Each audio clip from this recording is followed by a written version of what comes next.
Opa, eu sou o César Germano e a ideia aqui é que a gente tenha um espaço para falar de tecnologia, empreendedorismo e liderança de maneira sincera, com mão na massa e trazendo casos reais aqui para a gente aprender de acordo com a realidade. E bom, hoje eu quero trazer um pouquinho sobre modelos de negócio. A gente está vendo revolução aí de IA, automação. O mercado tá de cabeça para baixo. Quero trazer uma visão de, no momento atual, o que ainda continua sendo relevante e o que é perda de tempo. Antes de mais nada, eu quero trazer um pouquinho de contexto sobre a minha vivência, sobre a minha trajetória.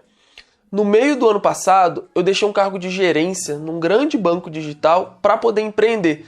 Eu venho da tecnologia, fiz carreira na área de dados e produto, passei por essas empresas aqui que estão mostrando na tela, em algumas delas como líder de pessoas, líder de projetos. E bom, larguei tudo para poder empreender. E nesse meio tempo, eu testei muita coisa, eu vivi muita coisa, por que não? E eu quero trazer um pouquinho do que eu enxergo, uma reflexão sincera de hoje, para onde eu iria. Vou começar falando que está em alta no momento. O primeiro modelo que eu quero falar é micro SaaS, ou SaaS, enfim. É um dos meus modelos favoritos, pois, como eu falei antes, eu venho da área de produto, trabalho com tecnologia, eu fui Product Manager e tenho uma conexão grande com a área. A possibilidade de ter receita recorrente, isso para mim é maravilhoso. E atualmente com IA, tá ridiculamente fácil construir um SaaS e ir rápido para mercado. Então, como a parte técnica ela já está mais ou menos dominada, o meu grande conselho aqui é focar em resolver problemas. É resolver bem uma dor, né, ou problema de negócio, e principalmente focar em distribuição, focar em marketing e vendas. Acho que esse é o maior conselho para quem está querendo ir para essa área, mas o modelo de micro SaaS, de SaaS, é bastante promissor. Inclusive eu tenho um SaaS atualmente, embora ele ainda não tenha tanta participação na minha receita quanto eu gostaria, eu tenho, e a ideia é que com o tempo eu vá melhorando a participação do SaaS na minha geração de receita.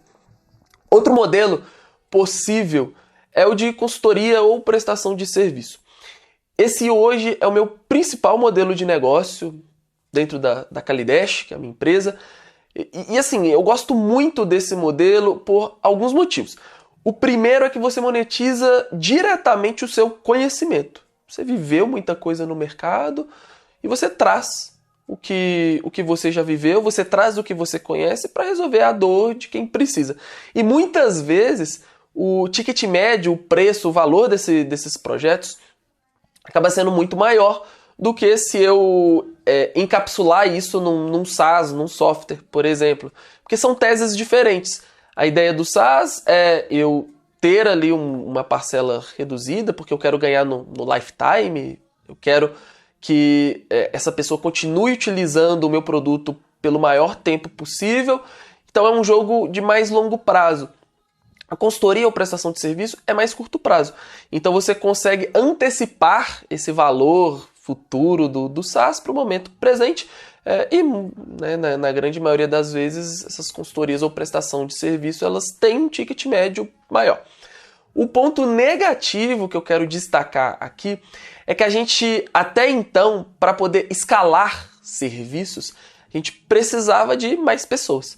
Então, o clássico problema era, começa com uma pessoa, só eu fazendo, estou fazendo muito projeto, já não estou conseguindo mais colocar projeto dentro de casa, deixa eu contratar uma pessoa aqui que pode me ajudar. Uma pessoa pronta ou não, né, um estagiário, ou uma pessoa mais sênior, vou só delegar, não importa. Você, para escalar serviço, você escalava com pessoas. Hoje, com a automação e IA, acho que a gente tem um poder de escala maior em serviços.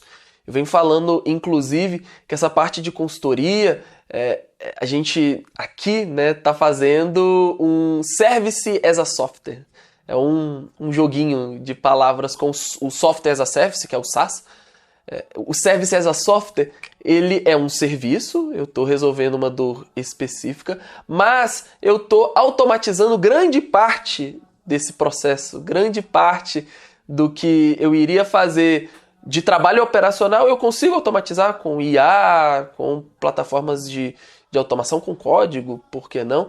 Mas hoje a gente consegue escalar bem mais um serviço de consultoria, né, uma prestação de serviço. Mas, ainda assim, é um modelo desafiador, porque você precisa ir atrás dos seus clientes, você precisa se posicionar muitas vezes como uma autoridade naquele assunto para só então conseguir fechar alguns projetos. Mas, enfim, é o modelo que eu mais gosto e é o que mais tem me trazido dinheiro nos últimos tempos. O terceiro modelo que eu quero falar é o de vendedor de curso ou infoprodutor. É um mercado que está um pouco saturado. Se você der um tiro pro alto, vai cair 5 vendedores de curso. Mas ainda é um mercado lucrativo, tá? E eu tô falando aqui do produtor, não do afiliado. O afiliado era aquele que tinha um link de divulgação, muitas das vezes entendia de tráfego pago também, e fazia suas vendas e recebia uma comissão generosa por isso. Eu fui cientista de dados da Hotmart, então acompanhei de perto esse mercado. E hoje não vejo com bons olhos a filiação, a não ser num contexto bem específico, que é você já tem a audiência, você não está fazendo nada de útil com essa audiência, você pode muito bem pegar um produto que já existe e, né, deixar ali no automático para que, se tiver porventura uma venda, caiu para você. Mas enfim, não vejo o afiliado com bons olhos, mas o produtor, o criador do curso, aqui sim eu vejo que tem um potencial legal. Por mais que o investimento de mídia ele está cada vez mais caro, a gente está precisando disputar de maneira mais feroz a atenção do público. Então a construção de audiência ela é fundamental aqui, mas essa saturação do mercado é um sinal de que está dando certo para muita gente. Então funciona bem também. É B2C, então se você não gosta de tratar com o público final, se você gosta de tratar com empresas, por exemplo, talvez você tenha um pouquinho de dificuldade, mas modelo bom. O próximo modelo é o de creator ou produtor de conteúdo. E assim, entendo que sozinho esse modelo ele não é tão lucrativo, porque as plataformas como YouTube, TikTok, Instagram, quando pagam, elas pagam relativamente pouco.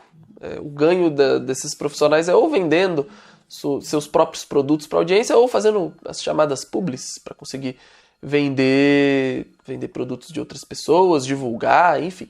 Mas o esforço ele é altíssimo pro resultado que é entregue. Então, vale pensar se é uma boa ir por esse caminho, uma vez que o tempo para começar a ser rentável também é bem alto. É bem comum a gente ver, né, nossa, influenciador tal tá ganhando milhões, ok, mas para ele ganhar seus primeiros 5 mil reais, 10 mil reais, ele levou 2, 3 anos para poder conseguir isso. Então, assim, por si só, sozinho, esse modelo não é muito lucrativo. Mas eu vejo que é um modelo, é de longe, o modelo que mais potencializa todos os outros modelos de negócio.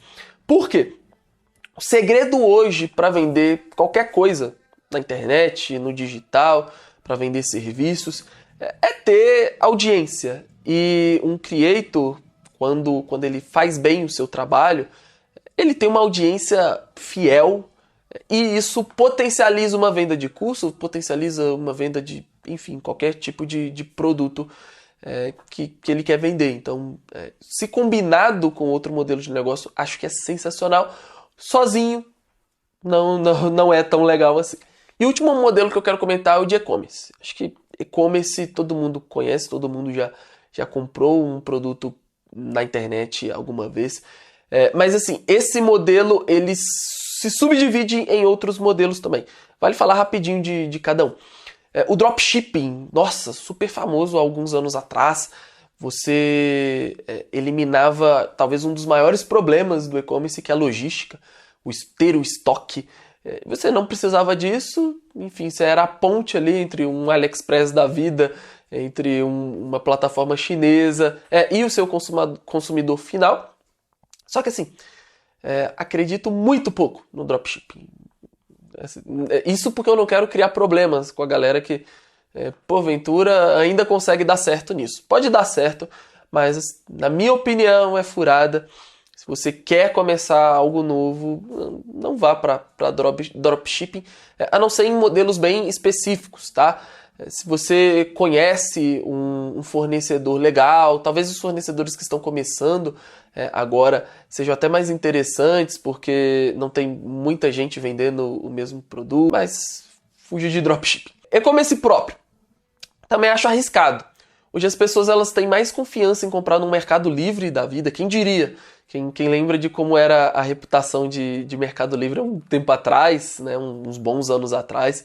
Você tinha medo de comprar um iPhone e chegar uma pedra na sua casa. Hoje está totalmente diferente. As pessoas têm muito mais confiança em comprar lá do que até mesmo na loja própria. E tem muitos e-commerces que, além das suas lojas próprias, que são gigantes, eles têm um canal dentro desses marketplaces e isso traz uma grana gigantesca para esse pessoal. Só que, como esse próprio tem um esforço grande de logística, você precisa também fazer essa geração de demanda, você precisa capturar essa demanda, você precisa investir bastante em marketing, em vendas, e ainda tem essa questão da desconfiança que eu disse anteriormente. Então, se você está começando do zero, também não é o caminho que eu iria. Marketplace, como eu disse anteriormente, Mercado Livre, Shopee, enfim, são ótimos. Acho que o lado bom aqui é que você precisa se preocupar menos com distribuição. Quando eu falo de distribuição, estou falando de marketing e vendas. Você precisa se preocupar menos com isso, uma vez que esses canais têm um tráfego gigantesco. Você só precisa ter um anúncio legal, bem escrito, confiável, um preço bacana e você vai provavelmente converter essa venda. Não estou querendo minimizar o esforço aqui, mas é bem mais fácil ter os primeiros resultados do que e-commerce próprio. Só que aqui vale um ponto de atenção. A margem costuma ser super apertada. Super apertada. Margem é o dinheiro que sobra no fim da conta. A última linha é o lucro. Então, assim, vale colocar na balança. De todos esses modelos, como eu disse, hoje eu tenho mais predisposição para ir para SaaS, como eu já fui e tenho SaaS. As consultorias ou prestação de serviços, porque eu tenho uma carreira muito boa, com bastante autoridade em determinados assuntos, dados, automação, IA, essa parte de produto também, então fica mais fácil para mim. E a parte de infoprodutor, de vendedor de curso, eu tenho investido também, eu já tentei investir mais em outros momentos, falhei porque não tinha audiência. Hoje eu estou fazendo alguns trabalhos com audiência emprestada, ou seja, eu estou sendo contratado como expert em algumas escolas, em alguns locais que já tem uma audiência bacana. Então, assim, é um modelo que eu acho super interessante. Eu não foquei tanto nisso ainda porque, enfim, quero ter foco. Quero direcionar energia em poucas coisas para que eu consiga fazer bem o meu trabalho. Então, estou mais em SaaS, estou mais em consultoria e prestação de serviços. Inclusive, sobre consultoria, hoje eu presto serviços em dados, automação e IA. A gente constrói também algumas plataformas, RevOps, né, Revenue Ops, tudo que tem a ver com operations, que nada mais é do que processos, organização e dados, a gente também está trabalhando. Acho que é um pouquinho disso. Mas, enfim, essa é a minha reflexão, é o que o César entende sobre esses modelos de negócio. São os caminhos que eu vejo aqui como os mais lucrativos no ano de 2025, que é o que a gente está agora. Bom, eu quero trazer mais reflexões e conteúdo sobre tecnologia, empreendedorismo, liderança.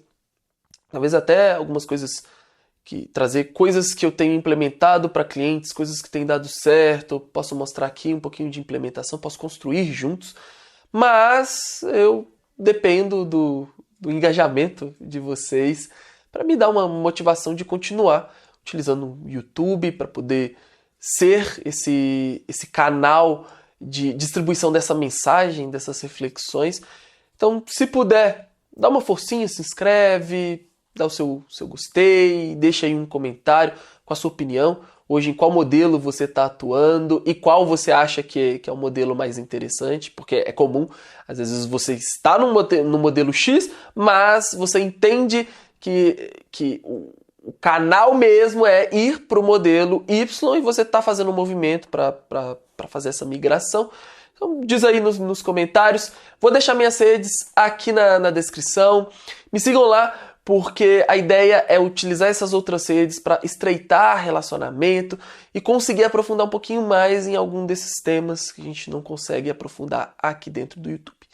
Valeu, grande abraço, conto com seu engajamento e até!